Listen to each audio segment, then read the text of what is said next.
What up, everybody? Rarity here, and today I wanted to keep things short and give you my thoughts. I had a huge outline of constructive discussion on game theory and game design, but somewhere through the production line, I just couldn't keep going with the topic, and it boils down to big conglomerate game companies.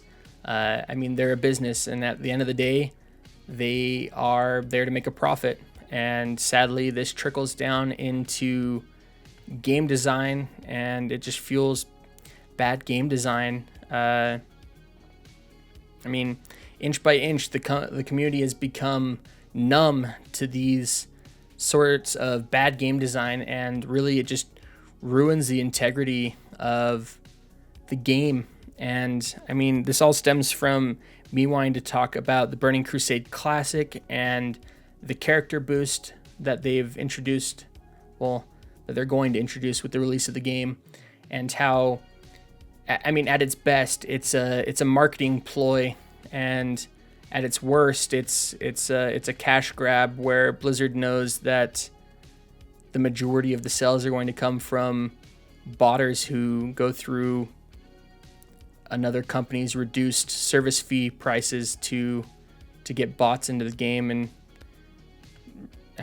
everyone knows what that's going to do: ruin the economy, ruin everyone's enjoyment.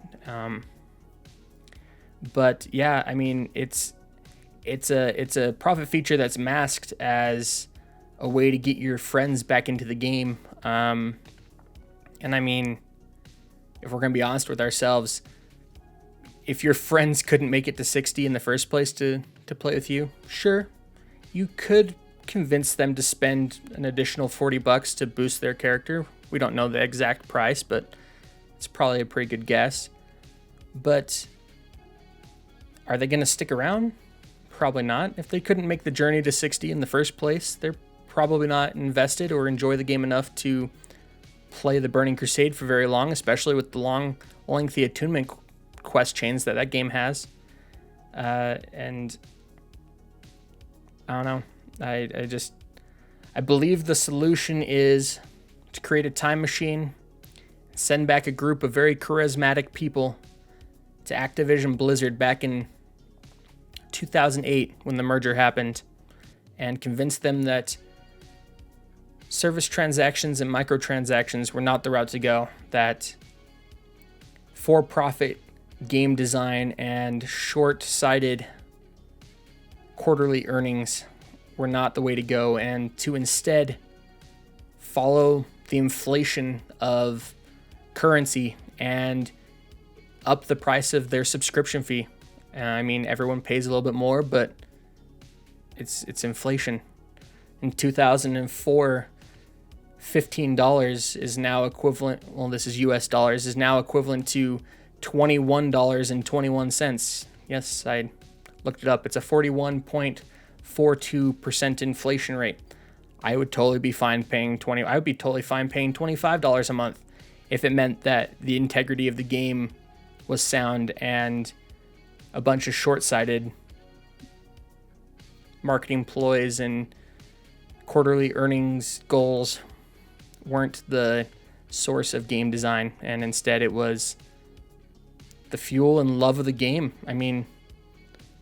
That's the basis of the game. If I'm not mistaken, Blizzard has a plaque out front of their headquarters that says one of their pillars of game design is gameplay, and I don't think that's true anymore. A little bit of a downer subject today, but I just wanted to give a rash synopsis of my thoughts instead of going through and bringing you down with supply and demand charts and inflation charts and explaining the ins and outs of game theory and game design from books I read in college, all of which is kind of fun and kind of interesting to read into. There's a reason I read it in college, but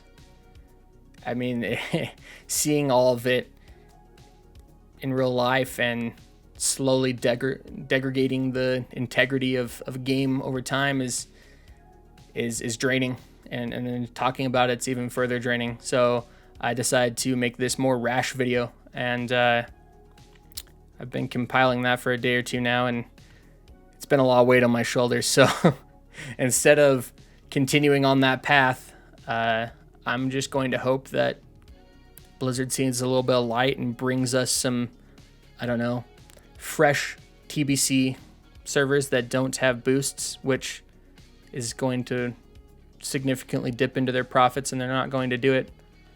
But I mean, they had fresh servers back in the day, so we can hope. But yeah, I will come back to you guys on a more happy note with some new videos. Thanks for stopping by. Go ahead and hit that subscribe button, hit that like button to help other people find this. I mean, if you want them to also be emo like me and you now.